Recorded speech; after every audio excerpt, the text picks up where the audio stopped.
Hi everyone. आज के इस वीडियो में post independence consolidation and reorganization topic से आंसर राइटिंग प्रैक्टिस करेंगे।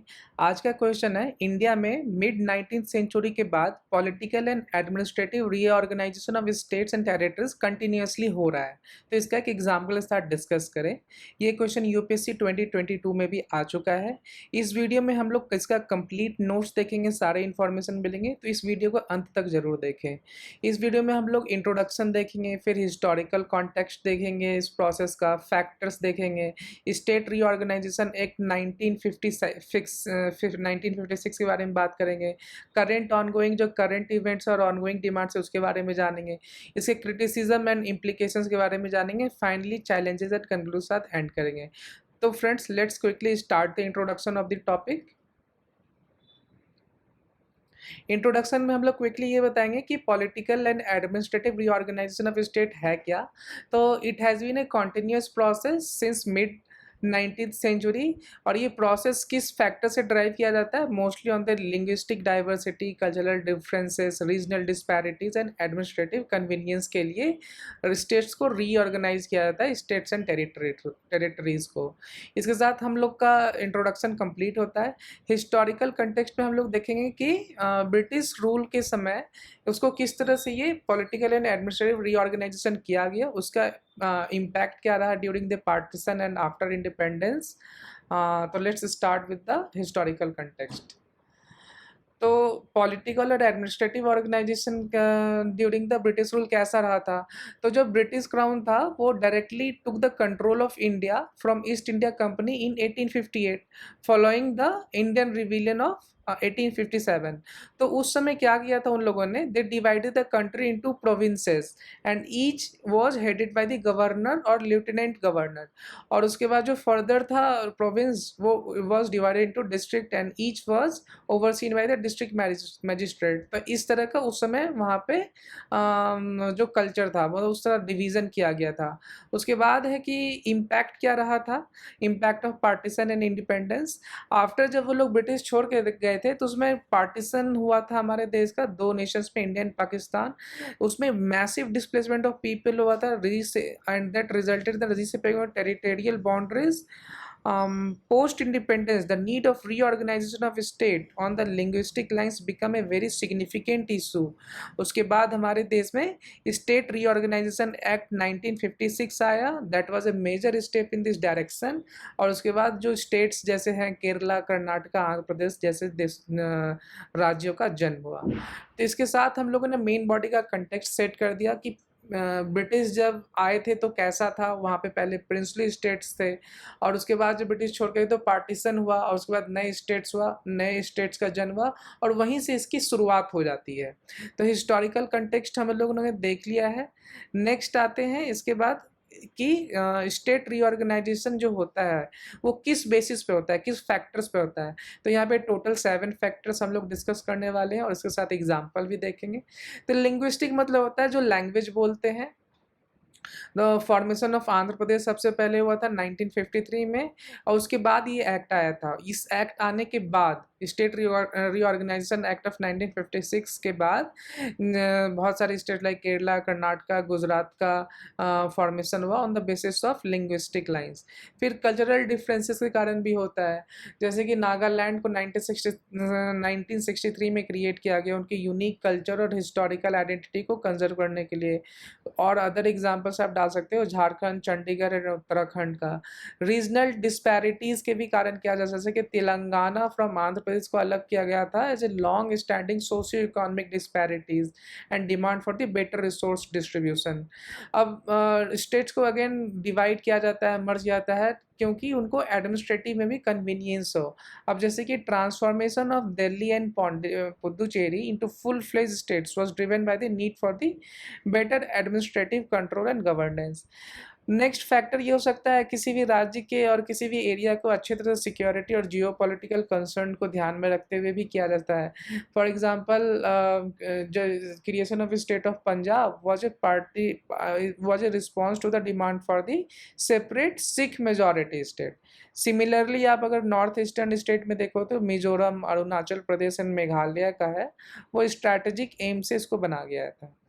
नेक्स्ट फैक्टर हो सकता है सोशियो इकोनॉमिक फैक्टर, जैसे कि चंडीगढ़, झारखंड, उत्तराखंड जो 2000 में बनाया गया तो was justified on the ground that it lead to the better governance and economic development in these regions.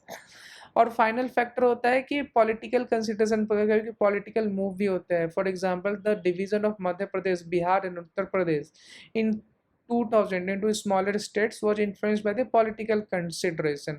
The ruling party at that time believed that कि नए स्टेट को बनाने से उनका वोटर बेस बढ़ेगा and provide them A political advantage.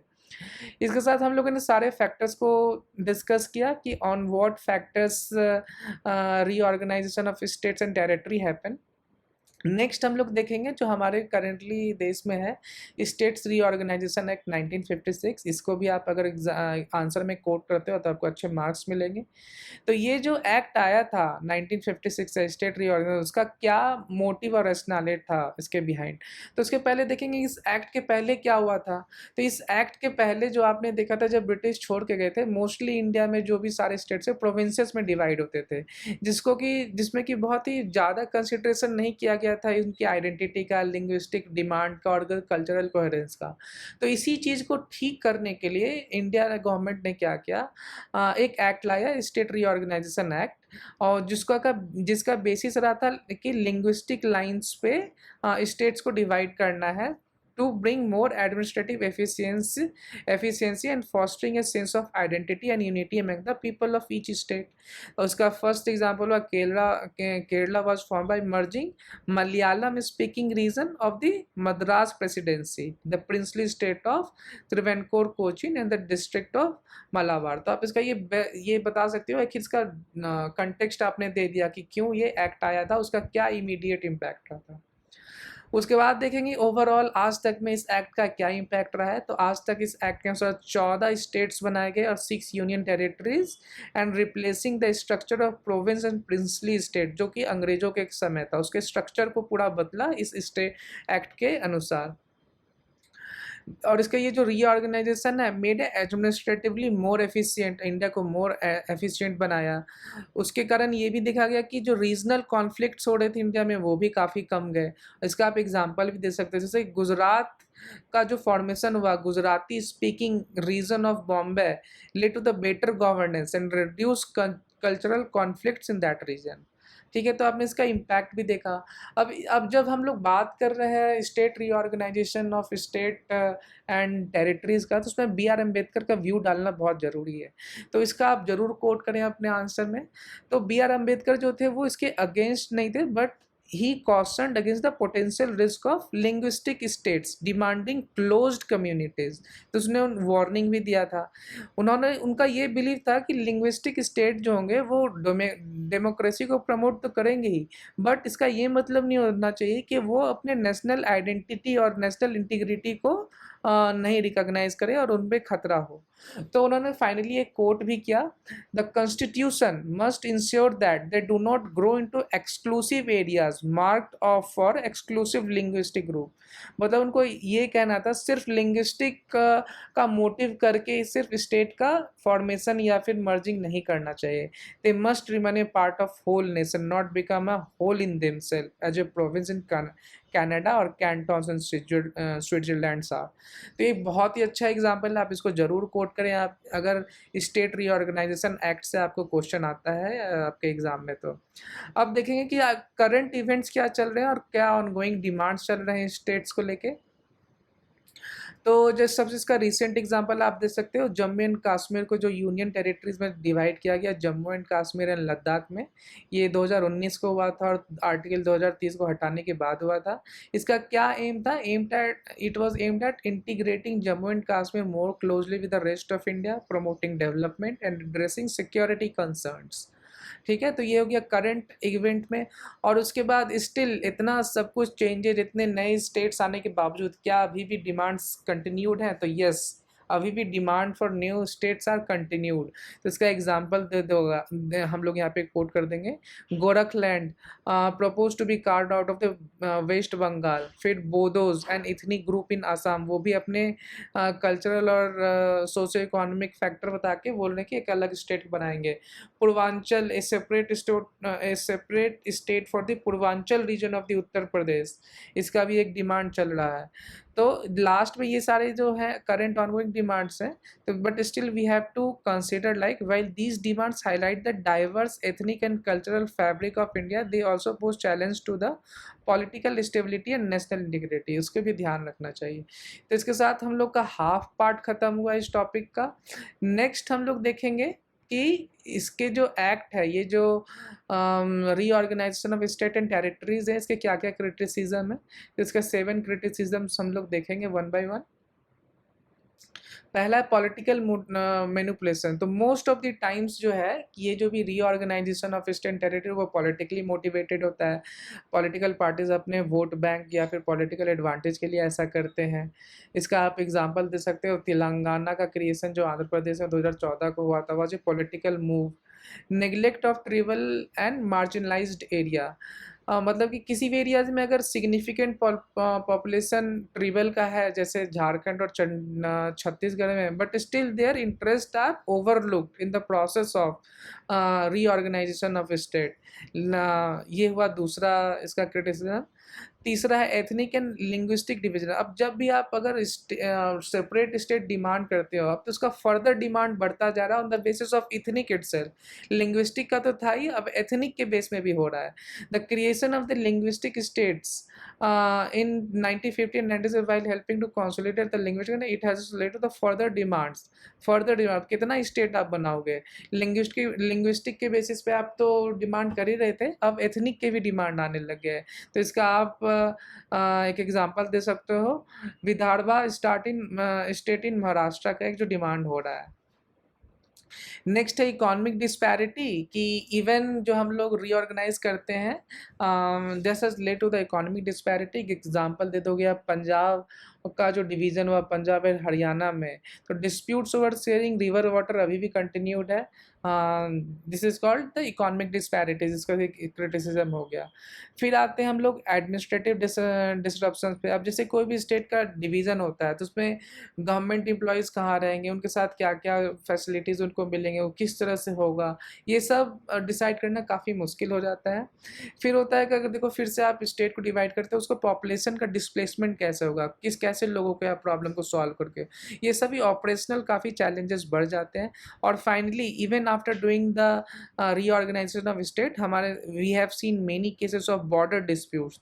इसका example आप दे दोगे, the reorganization of north eastern states in India has led to the several border disputes such as ongoing dispute between Assam and Nagaland. तो इसके साथ हम लोगों ने क्रिटिसिज्म इसका देखा, इसका रीऑर्गेनाइजेशन ऑफ स्टेट का। नेक्स्ट आते हैं इसका पॉजिटिव और निगेटिव इम्पैक्ट अभी तक क्या पड़ा है। पॉजिटिव और negative impact on the 4 perspectives, political, administrative, socio economic, cultural and security perspective के साथ। हर एक का हम लोग पॉजिटिव भी बात करेंगे और निगेटिव बात करेंगे। तो पॉलिटिकल में ये देख सकते हैं कि रीऑर्गेनाइजेशन करने से मोर equitable representation of linguistic and cultural group तो हमारे हुआ पॉलिटिकल सिस्टम में और कॉन्स्टिट्यूशन में या फिर इलेक्शन में। इसका एग्जांपल दे दोगे, creation of Andhra Pradesh provide political platform for Telugu speaking people, but at the same time it led to the regionalism and the identity politics, with the parties focusing on the regional interest sometimes at the expense of national unity। तो बहुत ही बड़ा factor हो गया ये। Next हम लोग बात करेंगे एडमिनिस्ट्रेटिव इम्प्लीकेशंस का। देखो अब इस नई स्टेट्स बनाने से बेटर मैनेजमेंट ऑफ रिसोर्स तो हो गए, मैनेजमेंट ऑफ पॉलिटिक्स भी हो गया। इसका एग्जांपल दे देखो, पंजाब इंटू हरियाणा का आप एग्जांपल दे सकते हो, efficient water resource management. But at the same time it has posed a challenge such as the division of assets and public servant and disputes over resources like water and electricity। ये completely resolve नहीं हो पाया। Next है socio economic implication. Distribution. इसका positive part अब बात करोगे तो फोकस्ड डेवलपमेंट एफर्ट हो जाता है। जैसे झारखंड वो जो रिच है मिनरल रिसोर्सेज में, वो ऐसे पॉलिसीज़ बनाता है कि वो इंडस्ट्रियल डेवलपमेंट पे फोकस करे। बट इसके साथ अलग प्रॉब्लम क्या राइज हो रहा है, आइडेंटिटी इशूज़ का, with some group feeling marginalized in the new agreement. जैसे कि Gorkha community in West Bengal has been demanding a separate state for better socio economic development. Next आता है कल्चरल इम्प्लीकेशंस। इसमें पॉजिटिव पॉइंट ये है क्या, it has led to the preservation and promotion of regional cultural language. जैसे कि महाराष्ट्र का बनने से मराठी लैंग्वेज का कल्चर हुआ है। बट इसका निगेटिव डाउनसाइड ये हो सकता है कि कल्चरल क्लासेस बढ़ गए, particularly in the states with the significant minority population. अब जहाँ पे माइनॉरिटी रहेंगे उस साथ क्लासेस बढ़ गए। अब फाइनल फैक्टर देखेंगे सिक्योरिटी का। इसका पॉजिटिव पॉइंट ये हो गया कि लॉ एंड ऑर्डर को अच्छे से आप मैनेज तो कर पा रहे थे, but at the same time it has led to the border disputes between the states. तो इसका एक एग्जांपल दे देंगे हम लोग, Nagaland led to the demand for the greater autonomy for the separatist movement. ठीक है, तो इस तरह से ये हम लोगों ने इसका इम्पैक्ट देखा डिफरेंट पर्सपेक्टिव से, positive and negative both. Next हम लोग चैलेंजेस बात करेंगे कि जब हम लोग किसी भी स्टेट को रीऑर्गेनाइज करते हैं टेरिटरी का, तो क्या चैलेंजेस फेस करते हैं। तो ये हम लोगों ने पहले भी देखा एडमिनिस्ट्रेटिव में किस तरह से बाइफर्केशन होगा एसेट्स का, पर्सनल का और इंफ्रास्ट्रक्चर का। तो इसका एक एग्जांपल दे सकते हो, जब आंध्र प्रदेश और तेलंगाना अलग अलग हुए थे तो division of government employees and resources पे काफ़ी प्रॉब्लम हुआ था। देन रिसोर्स एलोकेट कैसे करोगे, तो इसमें एक एग्जांपल आप दोगे, कावेरी वाटर जो अभी भी कर्नाटक एंड तमिलनाडु का is a prime example of such conflict. Resource allocation पे काफ़ी कॉन्फ्लिक्ट होते हैं और बहुत ऑनगोइंग प्रोसेस होता है जिसमें काफ़ी रिसोर्स एंड टाइम वेस्ट होता है। नेक्स्ट है एथनिक एंड कल्चरल डिफरेंसेस को कैसे आप उसको ओवरकम करोगे। Recognization can sometime exacerbate ethnic and cultural differences. कभी कभी क्या होता है, आप स्टेट अलग भी कर रहे हो तो ये और एक्सरवेट कर देता है कल्चरल और एथनिक डिफरेंसेस को। वो कैसे, तो इसका एक एग्जांपल दे दोगे, demand for the separate state for Gorkhaland in the West Bengal has been the source of conflict due to the difference in the language and culture. Next is the economic disparity. इसमें है कि जो न्यूली स्टेट बनते हैं वो हो सकता है इकोनॉमिकली उतने स्ट्रांग ना बन पाए और चैलेंजेस फेस करें। तो इसका एक एग्जांपल दे सकते हो, क्रिएशन जो उत्तराखंड का हुआ था, Uttar Pradesh later faced economic challenge due to loss of revenue generating areas. तो वो स्टेट अपना फिर सर्वाइव कैसे करेगी। तो ये सारे भी फैक्टर सोचने हैं कि अगर स्टेट बना रहे हैं तो वो पैसा कहाँ से कमाएगा, वहाँ के हेल्थ केयर, वहाँ का एजुकेशन किस तरह से सेटअप होगा। Next is the political manipulation. ये ऐसा होता है कि पॉलिटिकल पार्टीज अपने मोटिव के लिए बांट रही है, अपने वोट बैंक को बढ़ाने के लिए या फिर पॉलिटिकल एडवांटेज के लिए। इसका प्राइम एग्जांपल है Telangana. Final point is the security concern. जैसे कि अब जैसे अब नया स्टेट बन तो जाता है लेकिन उसका सिक्योरिटी का कौन ध्यान रखे। फॉर एग्जांपल अगर कोई चाइना से सटा हुआ स्टेट है तो वहाँ पे सिक्योरिटी की फिर कौन रिस्पॉन्सिबिलिटी लेगा। इसका एग्जांपल देते हैं, demand for the separate state in the insurgency prone region in the north east has raise concern about the potential for the increased violence. तो वहाँ पे वायलेंस काफ़ी बढ़ जाती है। तो ये हो गया हमारा challenges while doing the reorganization of states and territory। Finally हम लोग कंक्लूजन देखेंगे कि क्या फ्यूचर होगा reorganization of states in India going forward, और उसका कुछ सॉल्यूशन क्या हम लोग दे सकते हैं। तो फ्यूचर में जैसा कि हम लोग एक्सपेक्ट करते हैं, we may see a shift toward decentralization with more power given to the local bodies and this could lead to the more efficient decision making and better implementation policies. मतलब ऐसा हम लोग फ्यूचर में बिल्कुल ही देखेंगे कि डिसेंट्रलाइजेशन होगा ताकि लोकल बॉडीज की पावर आए। आप जैसे कि आप इसका एग्जाम्पल दे सकते हो कि आप कैसे ये बोल सकते हो कि डिसेंट्रलाइजेशन होगा, तो आप इसका पंचायती राज सिस्टम का एक एग्जाम्पल दे दो कि it is a form of local self government has shown a promise in managing local affairs efficiently. However, it needs to be strengthened. इसको फर्दर फाइनेंशियल ऑटोनॉमी दिया जाए और कैपेसिटी बिल्डिंग की ऑप्शंस दिए जाएं। तो ये रहा हमारा फ्यूचर प्रॉस्पेक्ट्स। और फाइनली हम लोग ये सब जो बोल सकते हैं कि जो फाइनल व्यू है, कंक्लूजन है, उसमें ये बोल सकते हैं कि जो भी चैलेंजेस को ओवरकम करेंगे and we can follow some part of federal system similar to United States where each each state has significant autonomy while remaining the part of union. तो इसका ये हो गया मतलब कि हम लोग स्टेट्स को और थोड़ा ऑटोनॉमी दे सकते हैं to reconsidering while border disputes को संभालने में या फिर रीऑर्गेनाइजेशन में, but still they have to be the part of the country. ये एक बेस फंडामेंटल फैक्टर होगा, इससे हमारी कंट्री की यूनिटी और इंटीग्रिटी भी मेंटेन रहेगी। इसका परफेक्ट एग्जांपल आप देख सकते हो कि केरला जो है अपने डिसेंट्रलाइज्ड गवर्नेंस मॉडल को इम्प्लीमेंट किया था और काफ़ी सक्सेस रहा था better health and education outcomes में। तो इसी तरह से हम लोग देख सकते हैं कि इस जो करंट रीऑर्गेनाइजेशन प्रोसेस में है, इसको हम लोग सॉल्यूशन दे सकते हैं। और फाइनली हम लोग बोलेंगे, however this process requires strong institution at the state level and the cooperative federalism model where the centre and states work together. तो इस तरह से हम लोग इसका कंक्लूजन दे दिए कि reorganization of states and territories का क्या फ्यूचर है और कंक्लूजन हमारा व्यू है। तो before ending this video let's revise what we have seen in this video. तो फर्स्ट ऑफ ऑल हम लोगों ने इंट्रोडक्शन देखा। इंट्रोडक्शन में हम लोगों ने इसके बारे में बताया, फिर हिस्टोरिकल कॉन्टेक्स्ट, फिर फैक्टर्स ऑफ रीऑर्गेनाइजेशन देखा, फिर जो currently the state recognization reorganization act 1956 है वो देखा, करंट ऑनगोइंग इवेंट्स देखा हम लोगों ने, फिर इसके क्रिटिसिज्म देखे, इसके पॉजिटिव और नेगेटिव इम्पैक्ट्स देखे, फाइनली चैलेंजेस एंड कंक्लूजन हम लोगों ने देखा। तो आज के वीडियो में इतना ही। अगर आपको ये वीडियो पसंद आया हो तो डू लाइक, कमेंट एंड